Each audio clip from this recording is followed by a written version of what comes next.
I did not get the word out, and we moved it to November. So we're gonna have a presentation of the individuals that did actually do the Dovetail challenge. Charlotte and Ryan are going to be our judges, right? So let's go through who's got the first joint that they want to show. Best advanced decorative How about the best advanced decorative dovetail? We got Jim coming up. Who's got that one? Right. I guess you could call it decorative. Well, there's only three categories. Sometimes you might ask yourself, what's the purpose of the dovetail? And it's pretty obvious on through and half-line dovetails, drawers, casework, things like that. Well, then you get into things like full-blind dovetails, and the answer to the question is more obscure. But anyway, where full-blind dovetails come in is, the example would be Thomas White desk. And Thomas White was a builder down in Perquimans County, North Carolina in the 1700s. Just built, he was trained in Newport, and then he was a Quaker and moved down from Northampton, Virginia, down to Perquimans County. Anyway, just built really, really nice stuff. And so in his Thomas White desk, which is about that wide and this tall, both the legs and the case sides are full-blind dovetails. And so this is just an illustration of his leg or foot, if you want to call it, and then the full-blind joint. And essentially what you do is you cut your miter and establish your margin, and then the rest of it is just half-blind stuff. And so you do your pins first and then your tails, and then put the thing together. And it makes a really nice structural joint for a foot. And without going into it too much, how do you mark your pins? Because you're when you put the two together, you don't have much to. Yeah, and in this particular application, you want to mark your pins first. Typically, I do tails first, and that's a very good joint.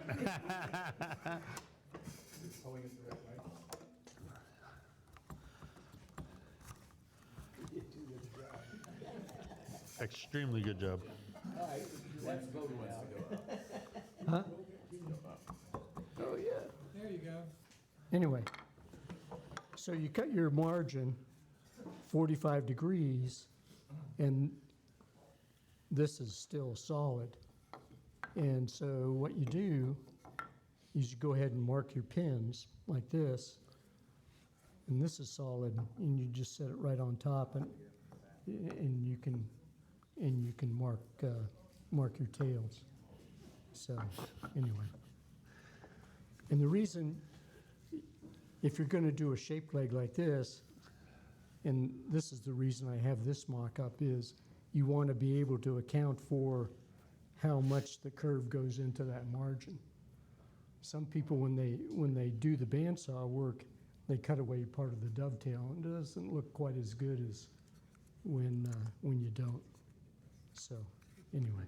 Is that two separate pieces of wood glued together? Or is No, that that's solid all piece? one solid piece. It was cut from a single board, so you can see the grain orientation. And so. Thank you. And maybe one other person in this room besides Jim Francis can cut that? Well, it's easy, and I guess this Well, you can cut the miter on the table saw, easy peasy, and you can hog out the mess between the tails and pins with a router, and I did that on this one because this was a block of Tupelo And I originally thought that, you know, it's nice looking wood, and I thought it would be a good, I could use it for a good carving. Well, I had one project and I started on, and I was doing a lot of mallet work. And so that block of wood went back into the corner of the shop, and so it's reappeared, and this is a good use for it. Anyway. All right, thank you.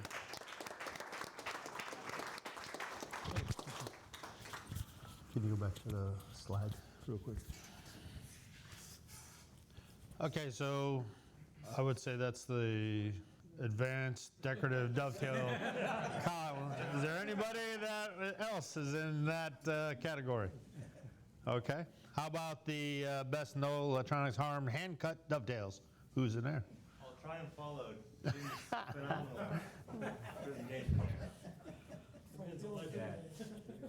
Yeah, my delivery will be comically bad compared to Jim's. So mine might be the best attempt, worst product. I don't think they quite fit into advanced because this is only my second dovetails, but this is all done by hand. I saw on the presentation that I think Tim gave about dovetails, where he had a section on there about Bermudan dovetails. And I had the full intention to use actually Bermudan cedar that I've had in my garage for a while. And after doing it on white pine, I decided that Bermudan dovetails on Bermudan cedar would not be in my purview. These were way harder than I anticipated, but I'm proud of how they turned out. So I think I did the pins first on paper. I drew everything out, and I kind of made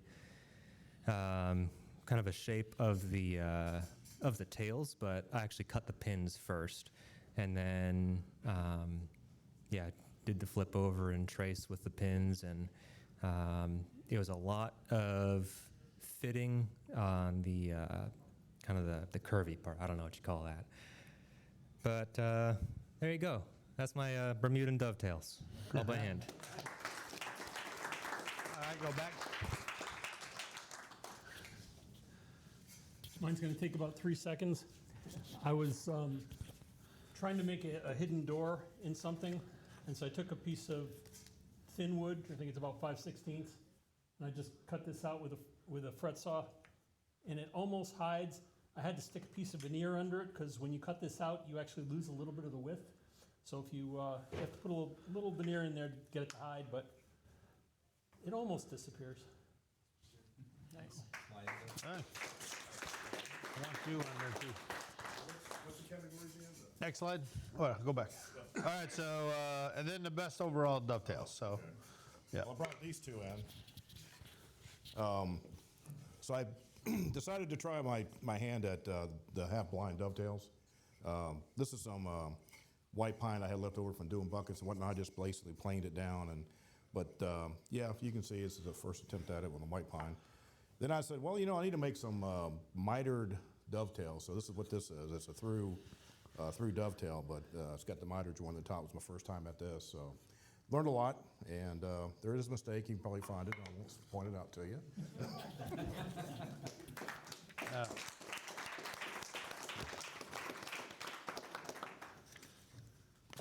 Okay. For me, this was a lesson in humility. I'm very and gratitude.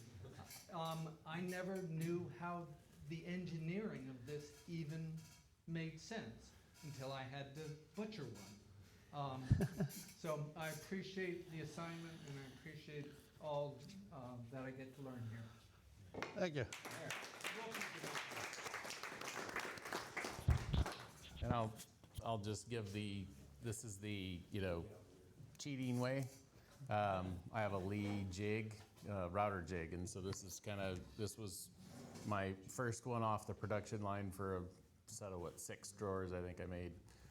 So this gives you an idea of what you do with a machine. Now, the funny thing with the dovetail machine is I think it probably takes me as long to do the first couple as it would anybody, probably longer than it does for somebody who knows how to do dovetails by hand. But once you get the first couple done, they're really fast. I mean, you can plow through them a little bit quicker. They aren't as clean as some of the skilled ones. I also cheated and got the pre-made drawer material with the cut in the side of it. I will say that, and I thought the pre-finished was going to be a good idea. The problem is you can't hide anything with the pre-finished version. So like, I didn't find a nice way to clean it up after the fact. So I'm not sure I'll do that again. So that was just another little side.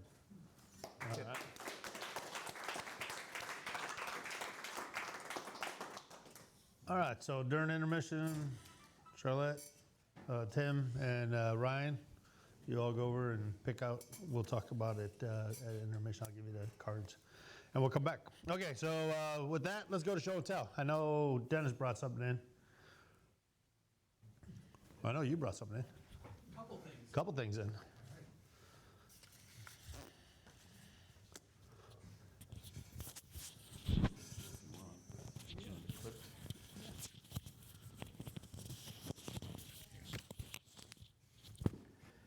About a week and a half ago, I was going through my garage and looking at scrap pieces.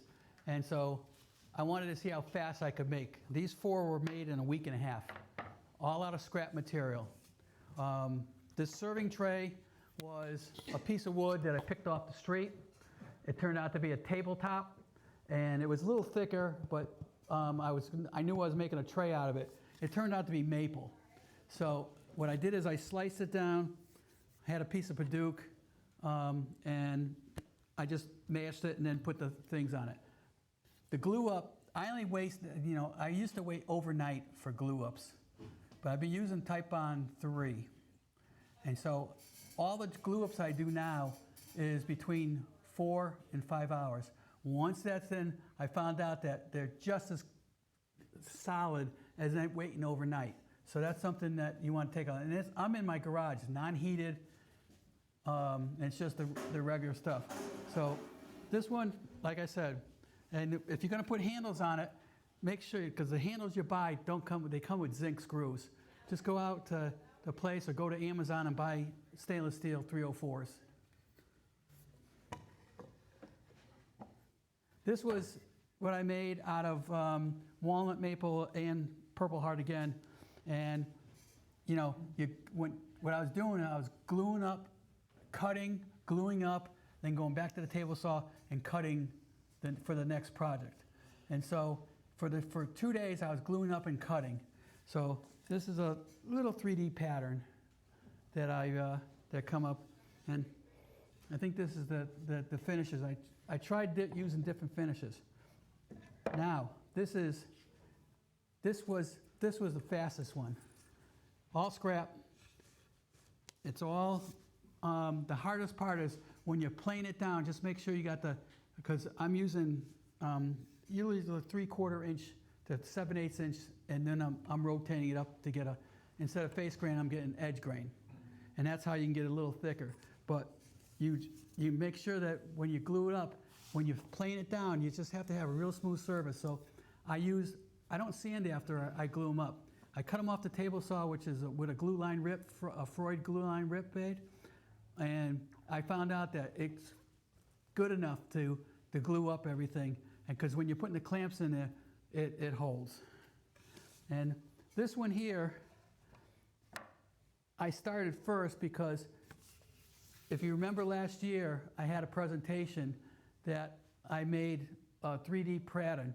The hardest part is you got to glue up 3 sections, wood, and that takes. I said I only used 4 hours. I only made it with 4 hours, so it's about 6 inches wide, and I only had my scraps were only about 24. Usually it's for a bigger board, so this is what I was able to get out of it. And then you got to cut them in strips. You cut 30-degree angles on them, and once you cut the 30-degree angle, then you cut the nibs off, and then you glue it back up. So we know about that, right, Greg? So, and this one here, I finished with mineral oil and beeswax combination. And like I said, once I get it done, I was working about 8 hours a day from 7 o'clock in the morning to about 9 o'clock at night. 8 hours in that day because I was taking rest. I'm too old to stand on my feet the whole time. This one here, this is the one I used walrus oil and the walrus wax. This one here, I don't remember what I used, but I had to sand it down because no matter how many times I water popped the freaking walnut here, this is, you can see this is the edge grain walnut. And it wouldn't stay flat.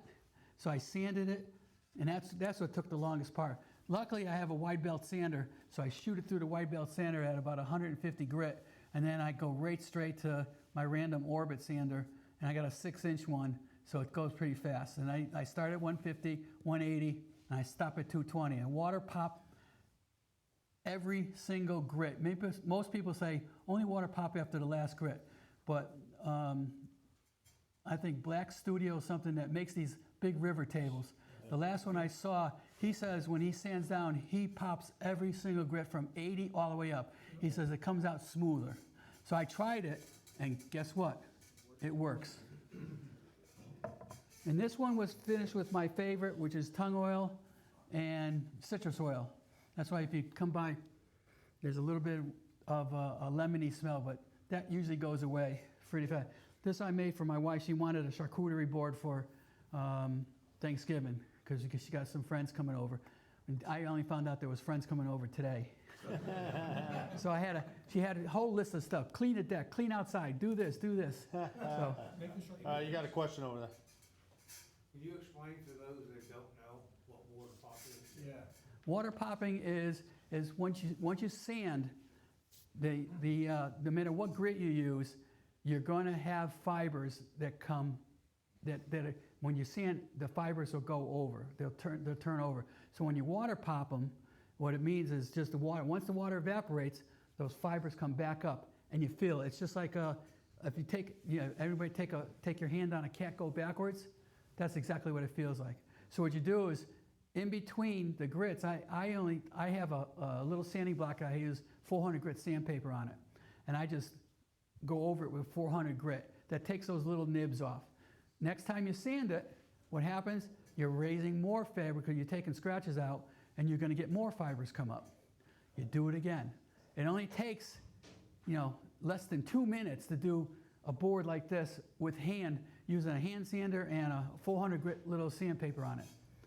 And so how do you water pop it? Yeah. I use water. I just use one of those Zepp spray bottles. I fill it with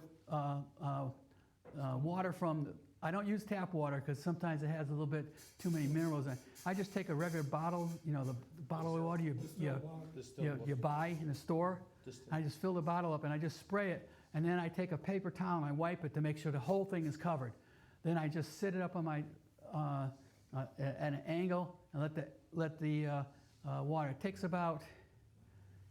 What I did this time, I brought it in the house because the house is warmer, and it took about a half hour to have the water evaporate. And you're not saturated. No. You spray the bottle, and then once it's done, then you just take a paper towel. Just make sure it's wet.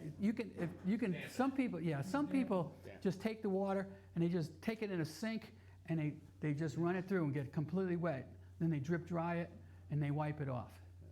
So you sand between every grit? I sand now. This one here I sanded between every grit. The other ones I only did at the 220. But I found out that the one I did every grit, it's smoother. You can see You water pop between each. Yeah, I water popped and sanded every grit here. Yeah, Sean. Two things. One is, if you're not sure what that piece of wood is going to look like when you varnish it, if you put water on it, you get pretty darn close to what the final varnish look is going to be. The other thing is, I don't typically water pop it. I cheat and I use shellac, and it does almost the same thing, but those things stick up and now they're hard. It hardens them, and that helps. It helps you break them off. Right. You really want to make sure you water pop any kind of project you make if you're going to use a water-based finish, because a water-based finish will allow you to let it sand. And that's what I do when I make my stuff water-based. If I use a water-based poly or something, I do what Sean says. I take shellac on it, I make a spit coat, which is about a 1 pound cut, and I do it. Then you sand it because it seals it, and won't allow the water to get down into the grain to repop it after you get ready to do it. If you have a dehumidifier, the water that you collect in the dehumidifier does a great job. Yep. Yeah, because it's almost like distilled water.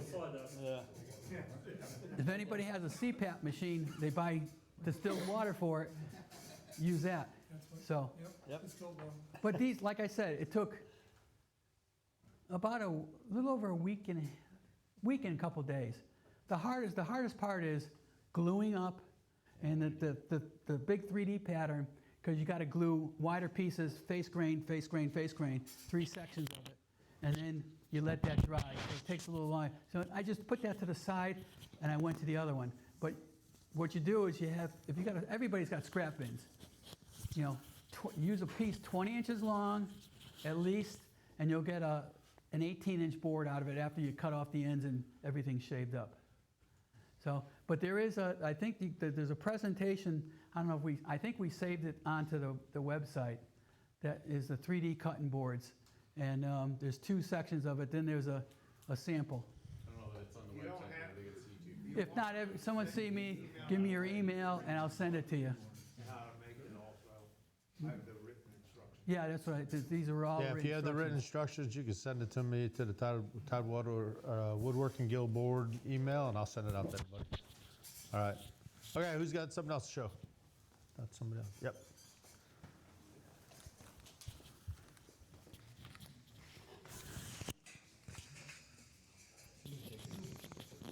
Thank you, darling. So you don't need to be here. You just go sit down and enjoy it.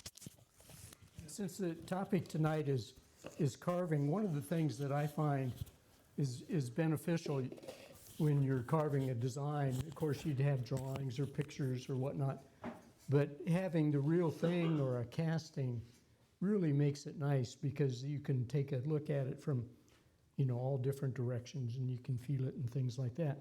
And I was really hesitant to do any casting, but I finally jumped in, and it's surprisingly easy. And all this stuff is available on Amazon. But anyway, this is a casting of a ball and claw foot from a chair in Mazda, and I borrowed it from Ben Hobbs down in North Carolina. But anyway, essentially what you do is you build your container that'll hold the mold, and you put your ball and claw foot or whatever inside, and then it's a silicone rubber 2-part, 2 bottles. So it's a 2-part mixture. Put it in your container, mix it up, pour it in 4 to 6 hours, and you've got a nice casting. And You have to put anything on the part that you're casting to make it release from the. yeah, and that's a good point. I don't think I really needed to, but I rubbed Vaseline all over the casting, and wiped it all off, so there was just a thin coat. So you put the original in there Yeah, and then pour the stuff around it. Yeah. Part and you. and so after 4 to 6 hours, this is what your mold looks like. And so you have to plan your exit strategy, in that I had the bottom of the foot, which is the largest part at the bottom of my mold. So I just took the cap off of that plastic jar and then pushed it on out. I'll have to take that stuff and set Yeah. it up. And 4 to 6 hours. And then to mold a casting, again, it's a 2-part kind of thing, and a different material. And all you do is just pour it in here, mix it up.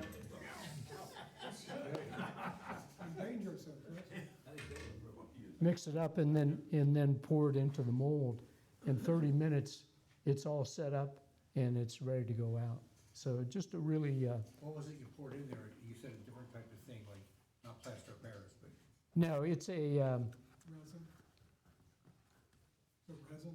yeah, it's a resin that, Casting resin. 2 parts, yeah. You could probably do plaster Paris. Yeah, you could- Air bubbles out of it. Yeah. Yeah. Yeah. And so anyway, just super easy, and and it gives you a nice result.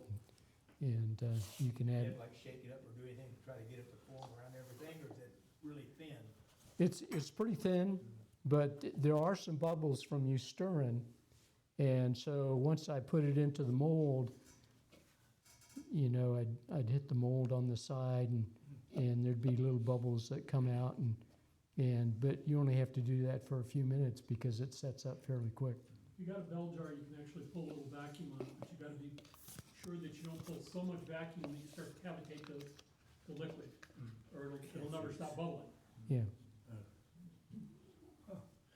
The other thing, when we took a tour down in Edenton, North Carolina, the Cupola House, and it was a tour about the preservation of the Cupola House and whatnot. But anyway, almost as a side note, we got into the topic of paint. And for preservation work, boiled linseed oil paint is used.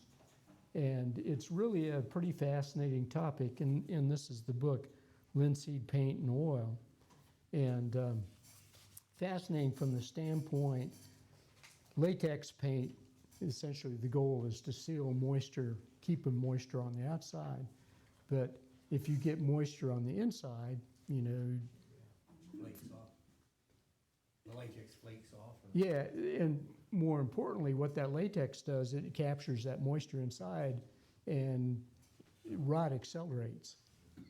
Well, with boiled linseed oil paints, it's essentially like Gore-Tex. It'll repel water, but also it promotes the water wicking up out of the wood.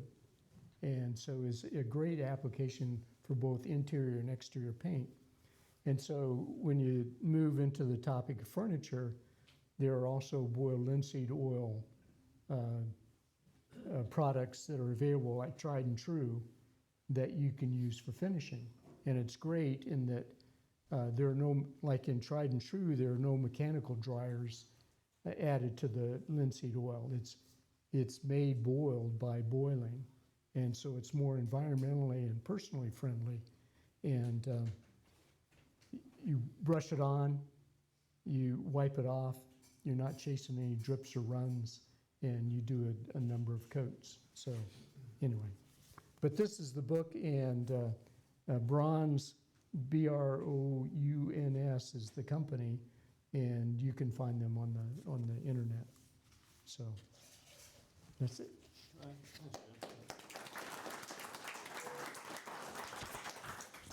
All right, we got anybody else?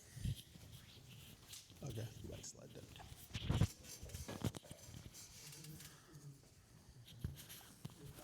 Should be about intermission right about now. Okay, before we go, where's Dennis? Explain this things. So on this side, we got some finish, we got a piece of white oak, and we got this thing.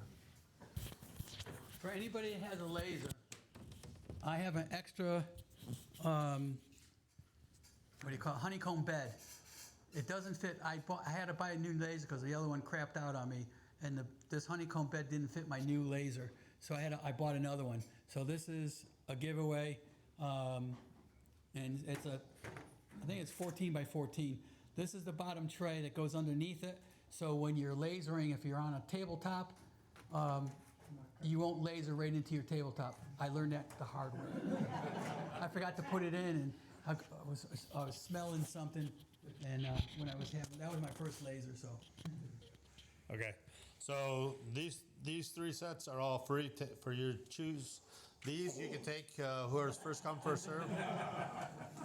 Okay, so we got three silent auctions wheel. Again, you can buy one ticket for $1, six for $5 from Dennis. So we got donation, Rigid. rigid saw, right? And then a joiner pal. And then a bunch of attachments. Okay, so all three of those, come on up there at intermission if you want to. And get your tickets, put them in there, and we'll draw at the end of the night. Once we get back from intermission, Kery's going to start his program and, say hello to the new guys. And Eric will close us out with a mobility. With the mobility one, set yep. of- So if I see Tim, Charlotte, and Ryan over by the Dovetails, okay, thanks. We'll be back in 35 after. All right, 35 after.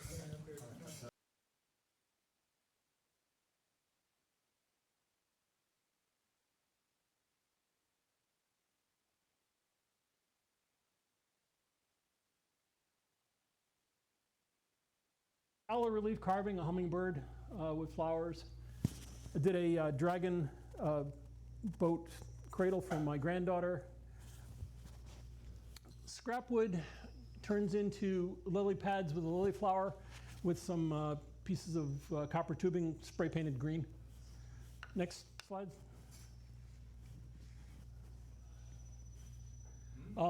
This is the 4-pillar of a harp that I carved many, many years ago before my eyesight crapped out.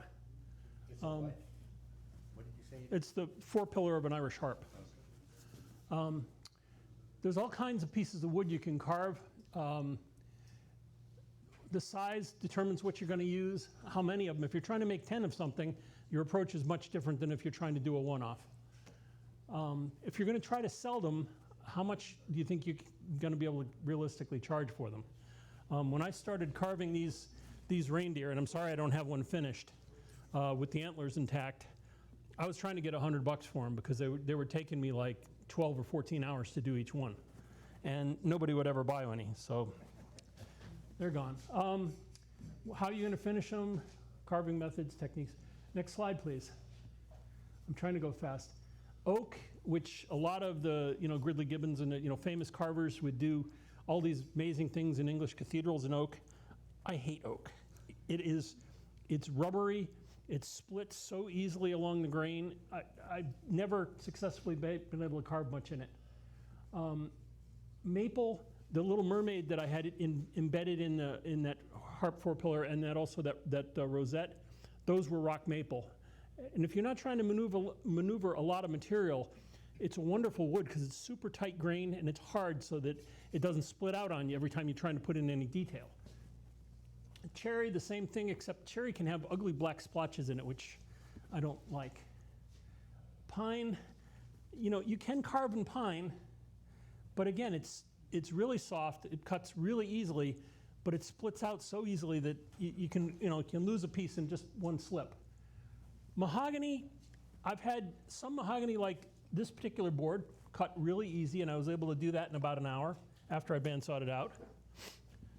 This piece, for some reason, is hard as a frickin' rock, and it's just really challenging me to cutting it out. Basswood, most of these are basswood. I bought the board here. Walnut, I've done a lot with walnut. The grain can be really squirrely, which can make it really, really challenging. I've done some carvings with driftwood. You can do some beautiful carvings with driftwood, but it really destroys the edge on your tools because all the sand that's into the grain. Next slide, please. Sean, if you had to pick one, which one would you like to carve? Yeah. Basswood is probably my favorite right now, though I've done a lot of good stuff with mahogany over the years. It just depends on the board somewhat. Oh, and I didn't bring, this is a little medallion I made that's about not quite 2 inches. You can see a quarter next to it. That was all done with a fret saw in maple, and it's a piece of like 1/8 inch maple. That was before my eyesight went. I couldn't do that today. And of course, so you can see it's not perfect. If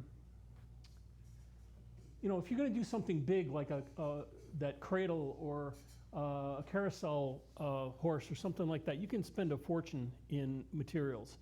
If you're trying to do something like a ship's figurehead carving, your impulse is to say, oh, those guys do those chainsaw carvings, they're so great.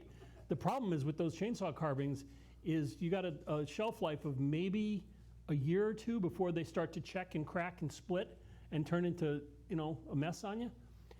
If you go up to Mystic Seaport and you look at the figureheads there, either they were taken out of a solid log and they're all split and checked, or they were laminated up out of many pieces of wood and they're in decent shape. The same thing with the wooden carousel horses. She was mentioning there's one out in the far west that claims to be the oldest.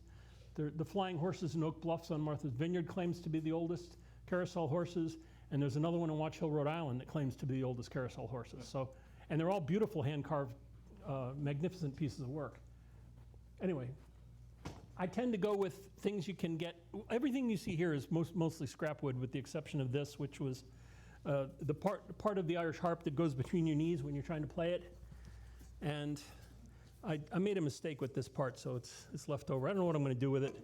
This is another one that didn't quite work out that I don't know what I'm going to do with. So in trying to prepare for this talk, I said, well, what are some things I can knock out quick? I've been working on this for a year. It's a Pinewood Derby car. I thought that would blow the kids' minds. You know, I've got a number of 5, 6, 7 points, 4-point stars, a lot of angels. And then, you know, I said, okay, I've got all these that I've done all this fancy layout work, but how do you do the layout work? Well, this, I used a compass to create a few things here, and the rest of it was more or less with a straight edge and by eye. This and this, I scribed a triangle on the piece of wood, and then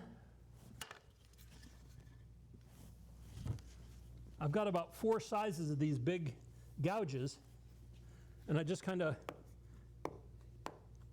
walked it down the piece of wood and hammered in a semicircle, and then another one. And then once I got all those drawn on the edges of the wood where I wanted them, then I went in and bandsawed it out. So it's layout without a pattern, without measuring anything. And, you know, close enough for jazz, right? Next slide, if we have one. Thought we had more. Okay, lots of layout work. Some of like Eric did last talk, and some of it, I'm an engineer. I did my first 3,000 drawings on paper and pencil, so this is kind of second nature to me, I guess. When I was doing the reindeer, which you see here, I go on the internet and I get a photograph, and it has to be looking at it straight from the side. If the animal's turned at all, I'm sorry, I'm not good enough to carve that. It just makes a mess. So I use some spray-on glue to spray that on here, bandsaw out around it. Because you want to have the legs separated, drill a hole here and cut down with my, just basically with a dovetail saw. And then you cut away the legs that you're not going to use, and you just start rounding things. It's not rocket surgery, it just takes time. What else do I got? Do you have a favorite pattern book, Sean? Mostly, almost all of these are just Mark 1 eyeball. I've got pattern books. I picked up some here. This one I recommend not touching because you'll go blind trying to follow the complexity of the patterns. They are just mind-boggling. Then these are just some layout stuff I wanted to show Eric. It's for ship shapes and other really complicated drawings. But anyway, so there's a couple of ways you can approach cutting a block of wood like this. You can take your gouge, take your mallet. Now, if you buy the mallet here, they're like 35 or 40 bucks. I got this one for 17 at Michael's Crafts. 14, excuse me. Yeah. The advantage to going at it with the mallet is you can just do a little tiny bit at a time. The downside of it is you can suddenly split out a huge chunk that you didn't want to. And I think that's the hardest part for me in trying to do any carving is how to not split out that chunk that you didn't want to cut. So, and if you start way up here and try to cut down, you're very likely going to shear that whole wing off. The whole thing's going to split out on you. So what you end up doing is you take a little bit at a time and you work your way up. And now I'm not pushing terribly hard, and this is walnut, which is pretty hard. They sell these carving chisels right here. I have been collecting these since I was 15 or 16, mostly in the last couple of years when I suddenly had money, which I didn't back then. And they're, you'll see them out there in the case. They're anywhere from 35 to 50 or 60 bucks a piece. I've got a lot of them that I've picked up at flea markets. You need to resharpen them, but if you can get it for $5 instead of 50, you're golden. What else? Question, Sean. Early in your presentation, you said a couple different sentences. You used the phrase, knock this out quick, and then you said, I've been working on this for a year. Just a second. It's all relative. This took me an hour after it was bandsawed out. The Christmas tree, The Christmas tree took probably between 3 and 4 hours. okay. But that's with 65 years of experience, right? No, that was before I was born. I'm only 63. Okay. No, but experience is that wafer thin membrane that separates seat of the pants from shit for brains.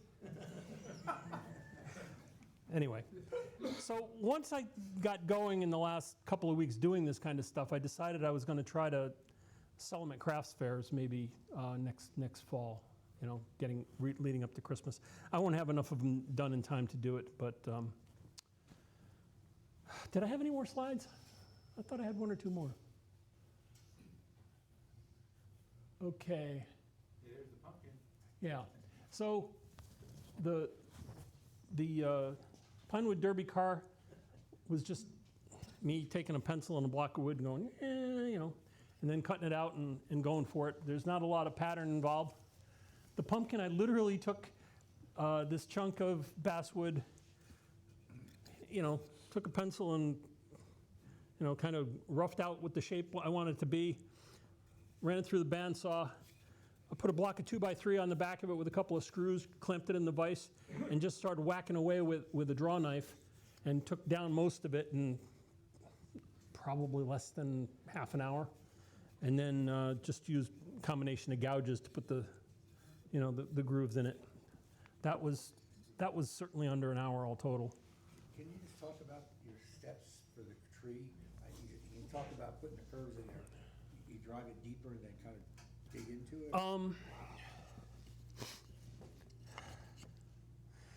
So the first thing I do is, without cutting in very deeply, I take these gouges and I hammer it in, and I basically cut the pattern I want. And I've got 4 or 5 different sizes of these. Some are much shallower than the others. Are you driving it all the way to its finished? Oh, no. Just to start with, I'm just marking the wood. I'm just, going down maybe a 1/16 of an inch. Then I bandsaw it out, and then I start, the 2 of them that I've done, I've only done 2 trees. I start at the top and I just hand, gouge it to give it this shape, and then I come down and I may dig in deeper, I may sometimes it's a guess which one of the 4 or 5 gives you the right curvature, and you hammer that in, and then what I've been doing is I just take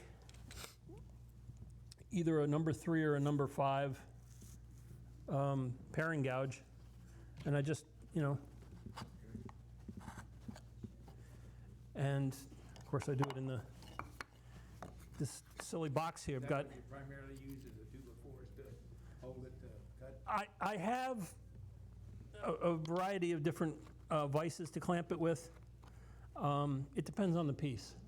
And if I'm feeling lazy, or if it's really hot outside, or if it's really cold outside and my unair-conditioned, unheated garage is just not a pleasant place to be right then, I've got a butcher block kitchen table that I just clamp this down to. And, I live alone, so I don't have to worry about her being angry with me if I'm working in the kitchen. So, Where do you get Mr. Basswood? right here. I just bought a 4-foot piece, probably 8 inches wide. Just tonight, it's in the back of my truck now. I think I paid $12 for it. How thick? Just 3/4 or 1 inch, whatever it is. I've got a piece that I bought years ago that's 4 inches by 6 inches, and I've only got about maybe that much of it left.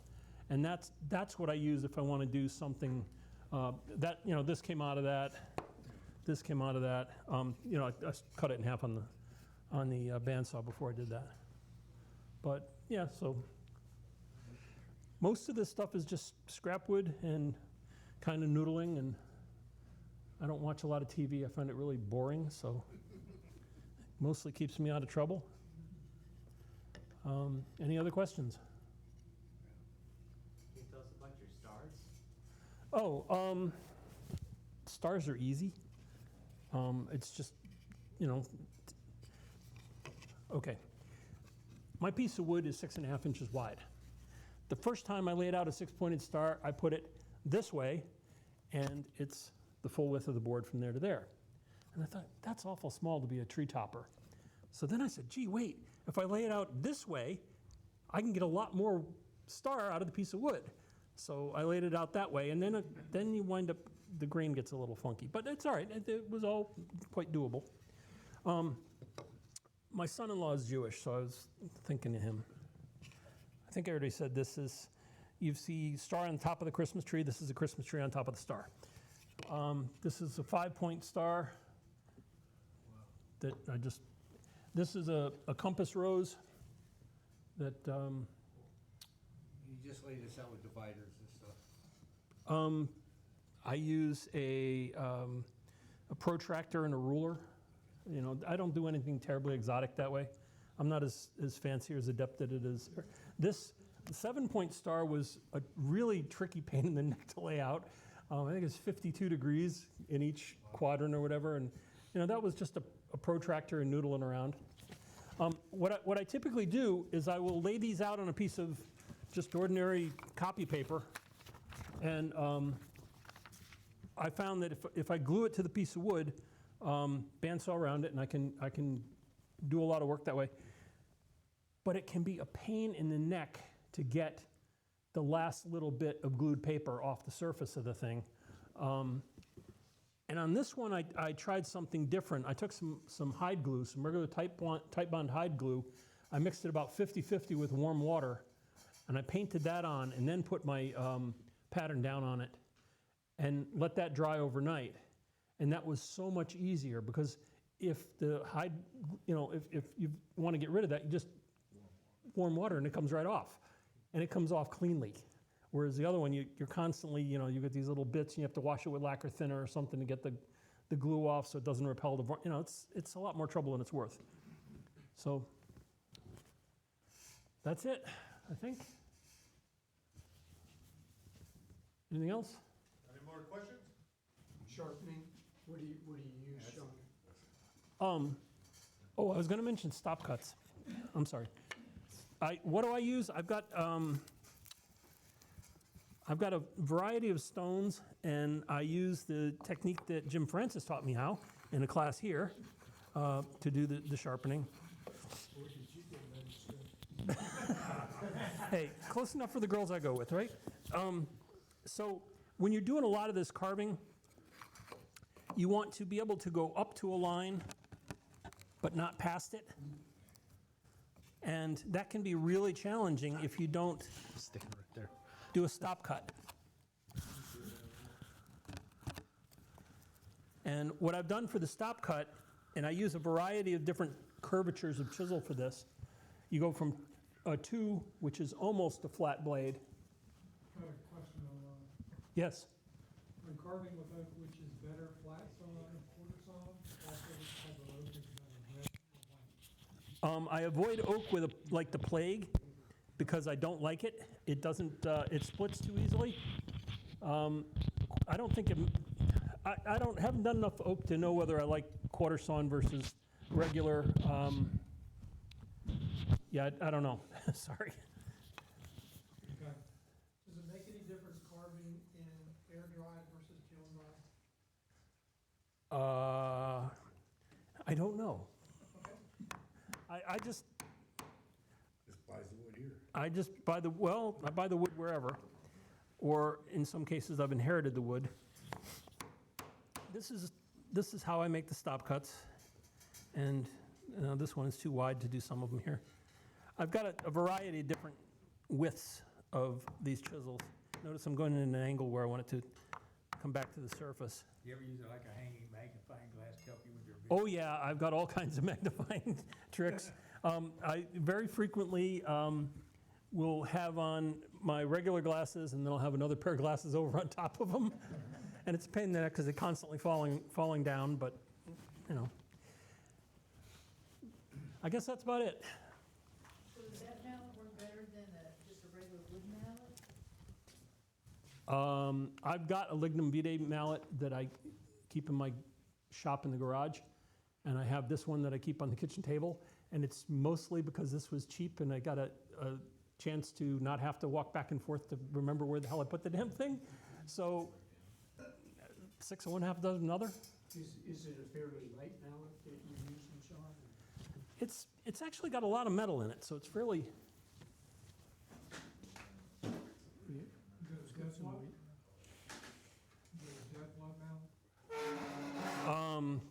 It's a cheap one.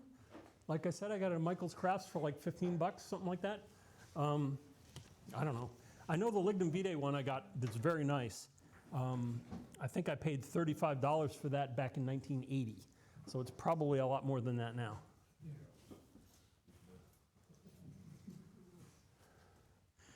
A lot of the carving I did early on was just with an X-Acto knife. And you can actually do some pretty good stuff with that. I've got a bunch of carving knives, and I like the X-Acto knife better because it's a thinner blade, and you can get into a lot tighter places with it. And if I'm trying to move a lot of material, it seems like it's better. So what's been your favorite project that you've worked on? The harp I made last Christmas for my granddaughter was one of them.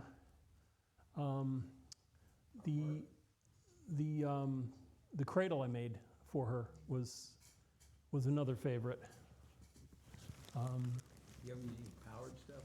I do. When I'm doing the antlers on the reindeer, I have to use a Dremel tool because the wood is so small. You know, the pieces you're doing are so small. I haven't been able to do anything with a knife or a chisel and not have it split out on me. So if I get in there with a Dremel tool with a little drum sander belt on them, you know, what do you call that thing? A cylinder. Yeah, and I found on Amazon, I think I got like 200 different size of those little drums for like $10 or something. So, and it came with like 5 different mandrels. So, Have you seen those reindeer that Alex Snodgrass cuts up? Oh, yeah. Who? Seconds. Alex Snodgrass. Bandsaw. Bandsaw. He does it fast. He can do that with eyes closed. well, I'm going for a full 3D carving here. So, I mean, you can pass that around if you want, but I don't want to get, I've already used up too much Eric's time. But, You're fine. I'm gonna be short and sweet. You're fine. okay. Give me 20 minutes at the end, that's all I need. So, I'm sorry, what was the question? Oh, the question was, bandsaw. I do a lot of the original cutting with bandsaw. You know, I bought a really nice Rikon one here, the 14-inch one. It's a lot of money, but I've done some really good work with it. I'm really impressed with it. What size blade do you normally keep on it? For this stuff, 3/8, but I've got the 5/8 one that I use for, you know, doing some splitting stuff and whatnot. It's, yeah, it's. You had the cool blocks or the bearings? The what? The cool blocks, or you had that car bearings on your bandsaw? They're guides. Whatever it came with. Whatever it came with. Okay. Yeah, I've never had any training in what I'm doing here. I'm just kind of making it up as I go along. But I've done most of my technical career in prototype development. So I've spent 40 years making it up as I went along, so. So why change now? Yeah, well, you know, there's a difference between doing it right and getting away with it, but I've been getting away with it, so. And if I get this wrong, if I really screw it up, it goes in the bin and you never see it. But otherwise, it's, you know, close enough. What? You don't try and save it. No. And, you know, the investment in lumber and something like this is not going to break the bank. So What do you generally finish them with? right now, this is just one coat of Zinsser shellac, and it's just, mostly just to seal the surface and try to get any of the loose fibers to kind of stay in place. I mean, once in a while, I'll break something off here, and like I did on this, one of these rim pieces here broke off, and I had to glue it back on. But you know, it's as long as you get away with it, right? If you can't see it, it's good. So. So you don't have a favorite finish you use for any of this stuff? Oh, I don't do anything fancy. I'll either give it a couple of coats of Zinsser shellac. I've got one can that I keep about an inch in the bottom, and I keep the brush right in the can. And I just, you know, I really try to put a soaking coat on there because I really want it to get into the end grain. If I'm trying to do something that has a lot of detail and I'm worried about it splitting out, sometimes I'll give it a coat or even a couple of coats of shellac or even varnish, and that'll help tie the wood fibers together. It'll harden it, if you will, and so it'll hold a finer detail than if you're just trying to carve it, you know, kind of alone. Anybody other? Any more questions? All right. Well, thank you very much. Thank you. Okay, so now we're going to get Eric Stockinger to come up here, and he's going to talk about workshop mobility. Mobility is the Hey. word. That sounds bad for this. Hey, Sean, take your mic off. Yeah, if I can get this bench cleared off real quick, Sean, I don't want to. I don't. I've just got a few samples, and somewhere I've got some notes. Everybody still with me here? All right. I knew I was going to be batting cleanup, so I'm going to keep it short and sweet here. But obviously, we all know it's a smart idea to put wheels on our tools in the shop, right?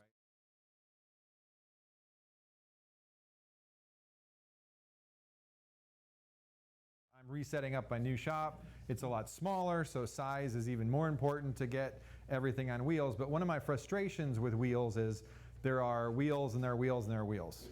And so, like, for example, everybody's probably familiar, this bench right here has these flip down wheels. And it's a great idea, right? Because what I'm going to talk about for a few minutes is the idea that I think if the tool is not being moved around, it should be back on the ground. So the idea is, how do we put wheels on things to where when the tool, we want to move it, we can move it, but then we want to set it down, we want to set it back down. Now, this thing weighs a ton, and it's got this specially designed cart for it. So when you lock those wheels, it's not too bad, but you're still sitting on wheels when you're pushing something through. And I don't like the, you know, you're pushing something that's on wheels. So this is not a bad idea, but if anybody's kind of used these for a while or had these, there's some less than desirable things. For starters, you got to put a lot of weight down on it to get it. There you go. See, Brett knows, right? They're a pain in the ass. The other thing they are is they're a pain in the heel, because this thing sticks way out here, right? So you're going to catch this on the heel. You can take them off there. And if it's something that you're only going to move around, I think the saying I came across when I was doing all this was, if you're going to move it more than 2 or 3 times in a month, it should have a good wheel system on it. I mean, if you've got a nice shop, size, Pat, I'm looking at you, right? And you got a nice big table saw, and that thing just sits there in the middle, that's great. If you're like some of us where, you know, we've got, if we're going to cut a 4x8 sheet of plywood and we're going to rip that on the table saw, we got to move the saw, we got to maybe move some stuff, you know. So what I did was, I've kind of been on this journey to kind of put wheels back on all of my stuff differently. And the major pieces I'm talking about here are a table saw, bandsaw, joiner, and a planer. Bigger than benchtop size, but not these like really, really big size. You know, 6-inch joiner, 10-inch table saw, regular 14-inch bandsaw, and then a bench. So I've got a nice bench. And again, I'm in a space where if I want to do certain projects, I'm going to move that bench around and things like that. So the first piece I found for the benches was a new type of caster. And I made us a little model for us here. Yeah, so these are the Bennington Manufacturing. They call them a smart caster. Now they're $20 a pop, which is not that bad in the world of casters, really. And so the idea behind these, for starters, you can mount them inside the bench, right? So they're not out here. And this is I'm gonna sound like I'm doing a Ginsu thing for a second here, but the rest of the stuff I have is all made up. So it's down, and I'm not. When I lift up this side and I lift up this side, now I'm mobile. Now, I know some of you think, oh God, I gotta lift it up. But when you think about it, even with your bench, you gotta lift it up to get this thing on there anyway. And then when you lift it up again, I'm back down. And yeah, basically how that works, and I knew there'd be plenty of engineers in here tonight to tell me how it works, but basically in this cylinder here, every time you drop the wheel, it kind of spins a little bit. So it spins and it's freewheeling, and then it spins again and it's locked. So like, see, it's locked here, and if I lift the whole thing up, you can see how they all drop out, and now they catch. And when I think each wheel is something like 2 or 250. It's plenty enough for like a bench. And then you lift it again if you watch them. So now they're all going to be able to contract up and not move. What? It's from they're made here in the States. It's called Bennington Manufacturing. They call it a smart caster. So this is the larger size. I think he has a slightly smaller size. I will say they're a little finicky in the sense that you do need to get them all on in the same exact height. But that's easy. You just Sticking out a little bit more than others, but that's just the same, you know. Oh, you mean like? Yeah. Well, see, like right now they're all loose, you know, so they'll all come up. But so yeah, getting them on it. But again, for $20 they sell them as a set, so it's like $80. But that came with the screws, a 6-inch drill bit to pre-drill, and a 6-inch driver to drive it in. I mean, it's a nice little setup, and it's a nice little you know, company here.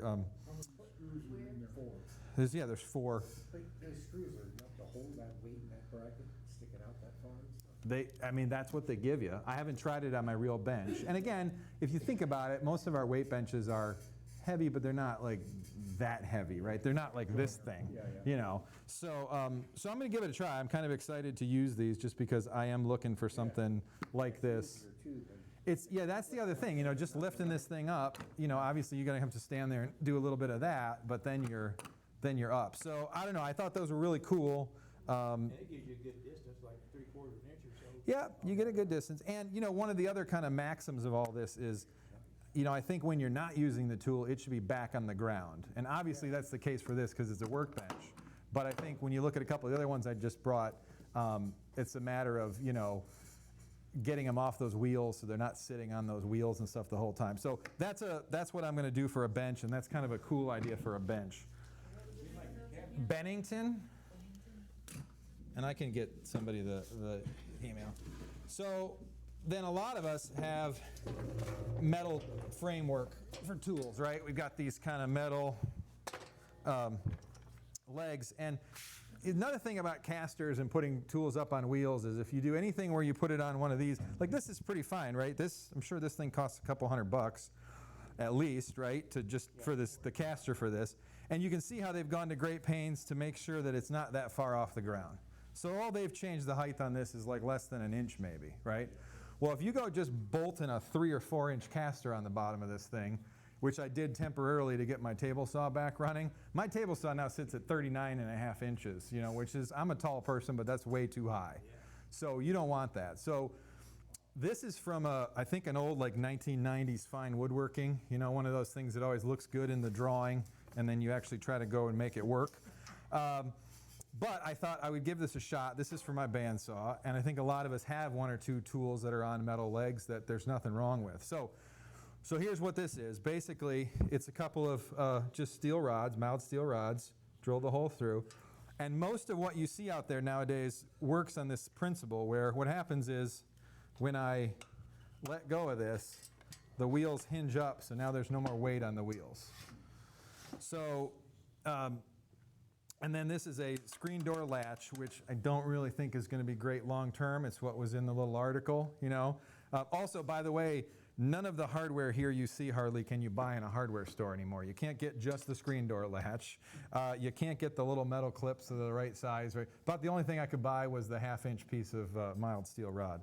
So one of the challenges with this right away is, that's great, was when if it comes up too far, if this thing comes up way far, it's locked, right? It locks itself in. So that's going to be solved pretty easily by just putting a short piece of strapping under here to keep this from going up anymore. One of the other downsides of this is if you had a shelf there, you don't really have a shelf there anymore. Now again, whatever was on that shelf was covered with dust. I mean, let's be honest, we've all had that. We set crap under there, it's a mess. And I'm like, you know what, I'll forego that. The interesting thing with this was, and I don't know if maybe I can show it by doing this, is all they actually had you do was put this latch on. Well, as soon as I put that latch on, this thing just went sideways and I lost it. So I had to put an extra piece of wood back here to kind of lock everything in. So I kind of feel like the jury's out on this a little bit. Like, I think this is probably nice if you don't use it too much. I can imagine that some of this stuff's going to, like, see, notice that's the other problem, is it falls down. So it needs to be strapped up here a little bit. But it does accomplish a couple things that I wanted, and that is there's nothing sticking out beyond this for me to trip on or hit my legs on. The tool's back on the ground height when it's there, and it's, not that expensive. So this used to be on and I'm sure they sell them here and no dig on them, but the you've seen it, it's basically a L-shaped metal with the wheels and everything. One of my big problems is a lot of those all have 2 straight wheels and 2 turned wheels, just like a car, right? Yeah. And it's like, oh, well, that gives you more stability. I'm not driving the thing. I want to push it this way. I want to push it this way. I want to turn it this way. Yeah. And there's nothing worse in a small shop than sitting there like, but the Austin Powers golf cart thing where you're jockeying it back and forth.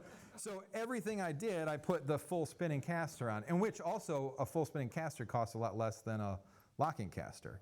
But one of the problems with that was that's one of the reasons why when you see me let go of this, why this shoots up so far or why that fell back, because all of these are on swivel casters.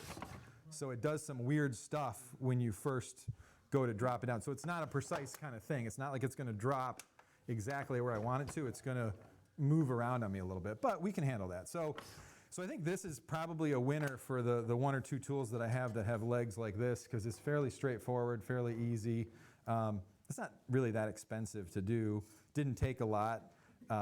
In case you're wondering like how to figure out where to put these, it's basically all I did was I put a spacer underneath here. I put the wheels on first, put this whole unit together and just clamped it up together.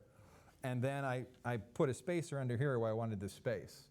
So whatever space that was, then that allowed me, and have a bar here, and you can just mark on the inside of the bar, and it's pretty straightforward. There's a lot of fussing around with stuff. The other thing is a lot easier to do this without the bandsaw on top of it. Because a lot easier to do this right up here than it was in the bottom. Although, I'm sure all of you know, a good 1990s Delta bandsaw and motor weighs a few pounds, so be careful when you do that. But just a couple other things too. I tried to get as big of a caster as I could. We also all know that little teeny tiny casters fall into cracks in the cement. None of these things like a power cord. That's the worst damn thing in the world, right? You hit that power cord and it just stops. So I've got, on most of my tools, I've got like a little kind of something to coil up that cord with, so when you're not plugged in, because again, in my shop, I can't have everything plugged in all the time where I want to have it. And so coil that cord up so you're not driving all over cords. But try to get bigger wheels. In this case, I probably could have gotten another, well, if I'd gotten another inch size wheel, this whole unit would be up another inch. So keep that in mind. But this was it's one of those things I saw in fine woodworking back before the interwebs, where you had the little drawings in every issue, and they had all the fun stuff. And you wonder, I'm like, I wonder if that really works. So it actually does. It's not too bad. Would it be up higher, or would the wheels just be closer together? If they were taller, I think the whole platform would be up higher. And at some point, Or would it just be the 2 metal rods were an inch higher? that's what I mean, yeah. And at some point, they're going to run into the bolts in here and stuff like that. But Yeah, I bought a pair of these that are on the workbench and tried to put it on the bandsaw. They fall right on one of those carriage bolts. right. So Eric, where did you end up getting that? You said you had problems finding the hardware to install that? So the rest of it I bought off Amazon, unfortunately. But How much would you say you had tied up in that? well, the steel rod was, I think that was like to get a 3 or 4 foot piece was almost like $25 now. But the little clips were fairly cheap. That was probably 10 or 15 bucks. The casters are probably the best deal to get on Amazon. But I'd say there's probably like 50 or 60 bucks in that without the plywood. You know, those are, yeah, that's the thing. It adds up pretty fast. So then the other couple of tools I have are actually tools that I've built a base for. Like I built one of those flip carts that has like a lunchbox planer on it and a sander. So if you're building it into it, there's another version, which is the mystery box here, which I'll show you in a second. So mystery box, right? So you got to put a little weight on it. Doesn't move at all. Now it moves. Awesome, right? And the first time you do that, you just sit in the shop and you're like, hee, hee, hee, woo. I actually stood on it and pushed myself around for 5 minutes because the thing is, there's nothing. What's really great is there's no like crazy mechanical thing in this. Now, one of the downsides is this is 6 or 7 inches high. So you want to try to do this on something that you're building into the unit, because setting your tool on top of this is the same thing as just putting a 4-inch caster on it. You're going to lose all that height. But if you're building something and you can incorporate it. So what's under here? It's really not hard. It's not that simple. It's not that straightforward. So there's a couple of cleats underneath here, and it's just a hinge stuff. Now, I got little casters here. I just said don't use little casters. Well, the bigger the caster, the more depth I've got to go with. And this is going on a piece that I've already built, which already has about this much room, so I'm only going to be adding about 1 inch to it. And a disc sander is not as critical of a height thing as like a table saw.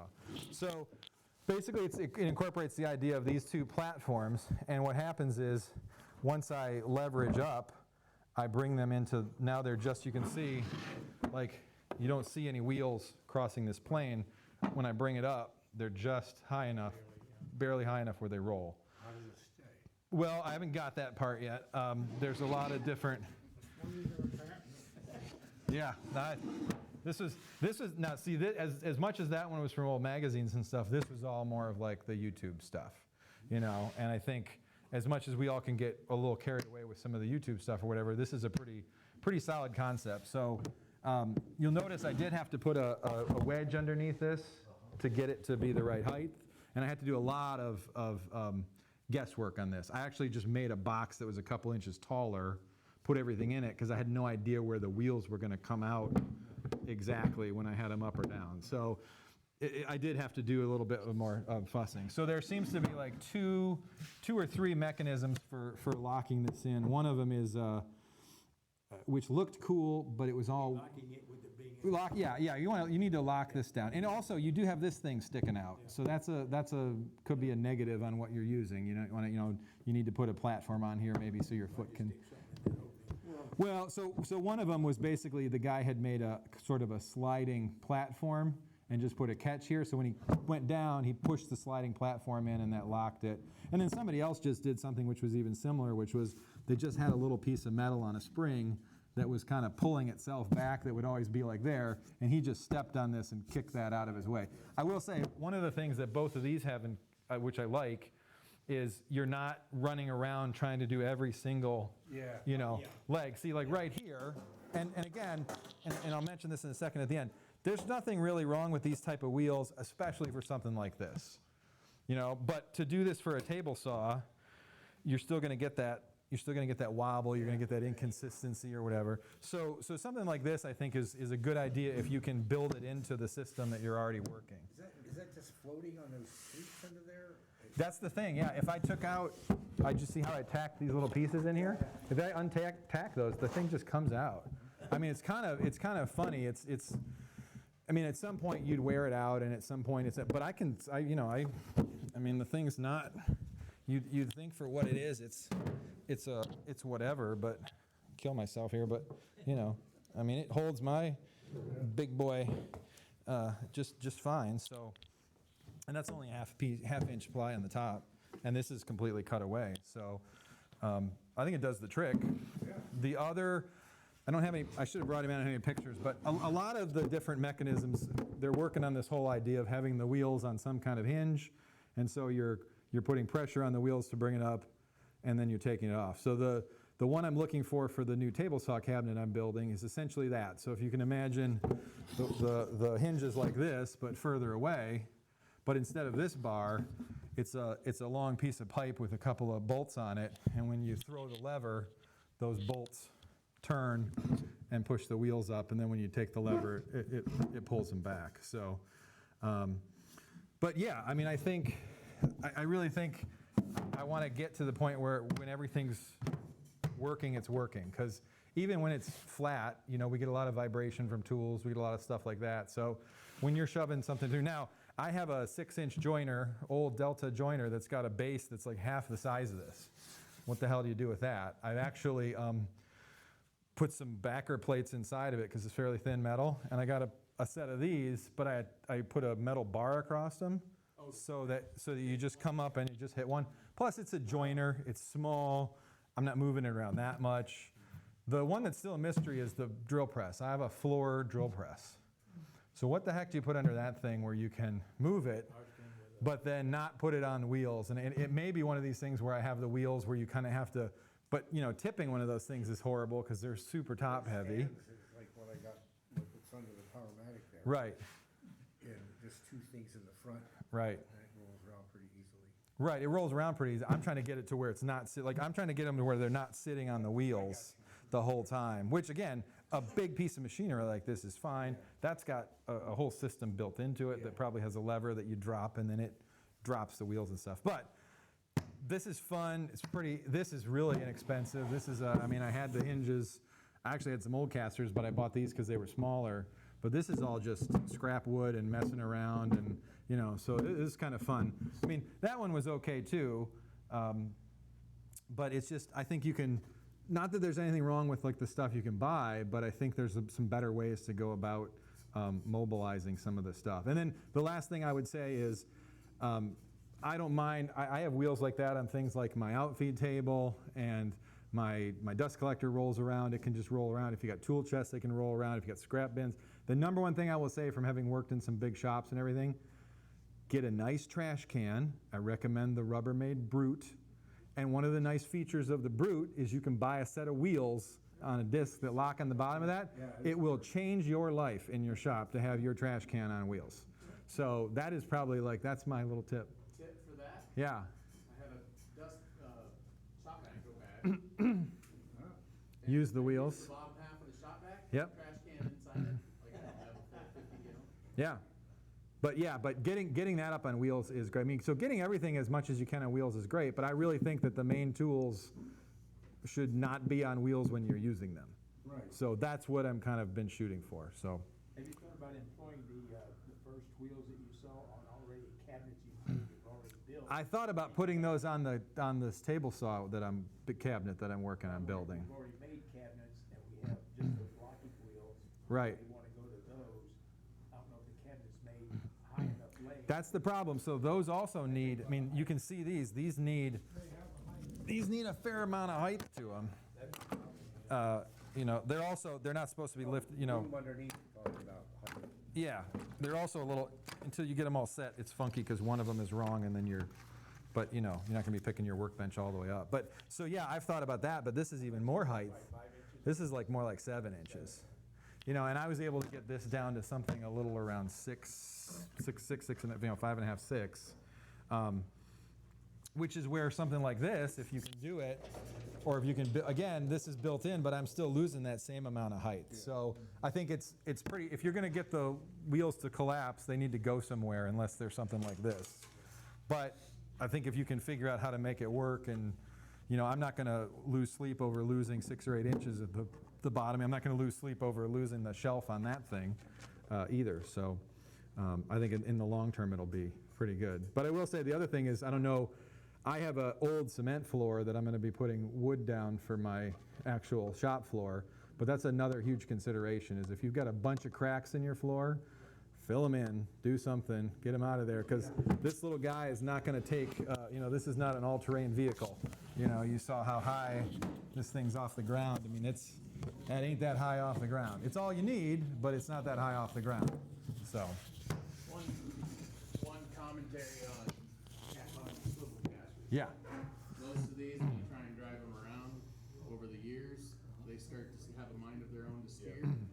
Really pay attention to keeping the caster level and not overloading them and breaking up the bearings. But got one that's steering wonky, it's usually because you've either bent a bracket or like these, the screws will start to come loose. Or you And can it'll have get it straight twisted. up and down, you're saying? Okay. Gotta have them straight up and down. These Yeah. are sensitive to that. You need to have these Yeah. plates all straight, flat, and parallel. If you don't, it's gonna go. My router there was just, Yep. is that true with these or? I haven't, I got a hold of these, and then I said I would do this, so I'm gonna go put them on my bench. I think the thing with these is, they're not gonna get used that much. Yeah, that's true. You know, it's, Walking around to the four things. I mean, these all get abused and used because they get moved around so much because it's a classroom and it's a setting. But I mean, you know, even in my small shop, I'm not moving my workbench around that much. But it's nice to be able to just come over and go, boop, and move it without having to go through the sliding and. So 3 things: check level, check that the bearings aren't shot, the swivel bearings, and that's actually dangerous because I've seen things topple because the wheel just falls out from under it, especially on engine lifts. Scary story. Those are going to be subject to the same problem as long as something's offset. But these are beefy as snot. Yeah, they're pretty rugged. I was going to Well, say, you could just put bigger screws in there, you know. We're through both of them. Yeah, yeah. you can through bolt them. You can, just watch that everything stays tight. Yeah, And don't leave a lot of play in those screws, because that's Right. the other thing that'll happen is it'll eventually, when they're off at an angle, it's going to start to naturally cock it over. It's going to want to twist that on that bracket. And That's and why you and can- that's my idea too. Like you look at this is great, but this thing is permanently sitting on these wheels. So it's permanently sitting on the axles and the bearings. Whereas if I've got this and literally 95% of its life, it's not sitting on those casters. It's only on those casters to move in and out or move around or whatever. You're talking about the freestanding drill press. Yep. That's heavy and it's just very top heavy. Very Right. easy to tip one of those over himself. Yeah. Is there some way you could put the wheels on it, but and make them permanently down, but then with your crank, put wedges? Yeah, some people, they've done that where the wheels are on there, and then what it is there's like some little screws where you screw down and you Yeah. lift it off the wheels. And that's probably more of a solution for something like that. The solution to that, build an angle frame, set it in there, and then you take a piece of angle for each corner, and you put the, weld that to the frame, and then mount the casters of that.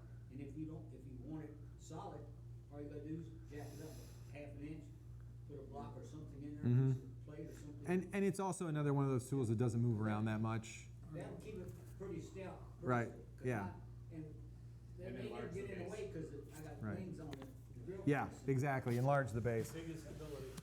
Yeah, because those are kind of rough. But like this would be great if you had like a tabletop drill press and you were going to build a cabinet under it, build this into the cabinet, and then now you've still got drawers and you got the cabinet, you got the drill press. But Oh, Charlotte got that one. well, that's the tough part. Yeah, that's the tough part with this and stuff. So, but anyway, The I other- just The other flavor is when you have an open base like that, it's not rocket surgery to put plywood shelf in there and then close 3 sides in with just like 1/4-inch plywood and throw a couple of doors on the other side, now you got a storage cabinet. Oh yeah, yeah. Add on to your angle iron theory, you can, if you do it fully welded and all, just weld nuts down to the angle iron, use all thread, then all you gotta do is. And then you just and that's what they've done with those. A lot of them have the wheels sitting down, and then they've got something like that where you crank it up off of the wheels while it's not used. Yep. Screw on the body, just lift it Yeah. up a tad. Yeah. Basically, the weight that you have is going to dictate the size of the wheels. A little bit, yeah, and you do need to watch that. Remember the wheels it's ×4, but you want to oversize. And then also, I think almost all these nowadays, you're looking for the polyurethane wheel. Like I grabbed this out of the store here. Like this is one of the ones they sell. Nice polyurethane wheel. And then if you are going to do something like that, you want to make sure you get the lock that locks both the wheel and the spinning of the wheel. So, but. One thing also, polyurethane or any kind of plastic wheel is held on concrete, or the concrete is held on. Yep. Especially if you got cracks. I had them, for example, this wasn't a tool, but it's a tool. My smoker, I keep it outside on patio, and I wound up replacing them with steel wheels. Right. But again, like for my theory is we're not going to be on the wheels that much. So you know, that gets you away from some of that stuff. So anyway, All right, just some so- food for thought. Well, let's give him a hand. Hey, thank you. If you stand right there. Hey, so just to let you know, here's your new board. I'm the new president. He's the vice president. Lisa, will you stand up? This is your new treasurer, and stand up. Oh, you are. Ryan's the secretary. Man. Okay, so you're gonna see all four of us in the next coming years. That's right. So thank you. Thank you, guys. So we, let's start with, what's that? Yeah. What's that? Oh, Yeah. Okay, so, hey, so don't get up moving yet. So tomorrow there's the turnathon. So Jay wants to say some word about that. We're having demonstrations on about 8 lathes, and we're showing a threading jig, rolling pins, snowmen, little birdhouses, embellishing, using it as a tool, putting decorations on surfaces, small vessels, gnomes, and a dragonfly. So there'll be several stations set up like we did earlier, a couple months ago ourselves. So it's just- I'm sorry? Tomorrow night. And everybody's invited at 6:30. Totally open. Okay. Thank you. Parting shots before we get to the raffles and stuff. The free stuff, if you brought it here, take it home. If you bring dovetails here, take them home. Nothing gets left here, okay? Charlotte, I think you won the, right. The connectors. Mike, I think you won the saw. All right, so good. What'd you have? Speaking of mobility, I have HTC, heavy duty rectangular platform. It's three-wheel, and it was previously underneath my 6-inch jointer. It's available for sale. If anybody's interested. Send me pictures and information. I'll send it to Delaware. Come here, Ryan, please. While he's coming up there, hey, Thanksgiving's this week, I know. I just had mine back in New Jersey and I was way home and got here about an hour because my daughter couldn't make it for Thanksgiving. But you're all, this week's is Thanksgiving. I just want you guys to be safe. We have 78 individual members a part of this. They're not here. There's some people that haven't been here for a while. If you know any of them, please reach out to them. Check on them. See if they're safe. See if they're okay. Just during the week, but be very safe. Turners don't need the chairs tomorrow, so. No, I'm getting there. Chairs. I don't want anybody moving yet. I got it. If I don't say it at the end, then you guys can say it. Okay. All right, I know. So, okay, so we had the competition. So, Ryan. Yep, really quickly, good job to everybody who participated in the Dovetail competition. Best decorative goes to Nick Scott. There you go, Nick. Yeah. Come on up, Nick. So for each individual, they got a $50 gift card from 50-cent gift card, yeah. That's all we can afford, guys. The no electric goes to Brian. Okay, good job. And best overall, Jim. And Jim, from all of us, if you could just try harder next time, that'd be great. Don't go anywhere. We're going to do four door prizes.